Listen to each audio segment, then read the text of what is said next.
আলহামদুলিল্লাহ, আমার আল্লাহ তাআলা বহুত বড় শুকরিয়া। আমি আপনাদের সাথে আছি হাসান বিন ইউনুস মুন্সি। মুনতাকাবাত মুনতাকাব হাদিস পরিচিতি সংক্ষেপে। নাম মুনতাকাব হাদিস। মূল লেখক হযরত মাওলানা মুহাম্মদ ইউসুফ কান্দলবি সাহেব রহমাতুল্লাহ আলাইহ। উর্দু তরজমা ও তরতিব হযরত মাওলানা মুহাম্মদ সাহেব দামাত বারাকাতুল্লাহ।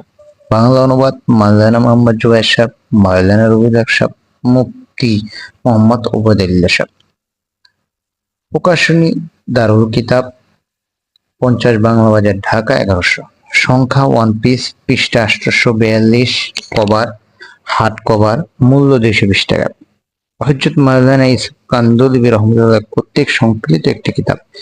এতে বিভিন্ন আমলের ফজিলত সংক্রান্ত হাদিস একত্রিত করা হয়েছে। দাওয়াত তাবলীগের সাথীরা বিভিন্ন আমলের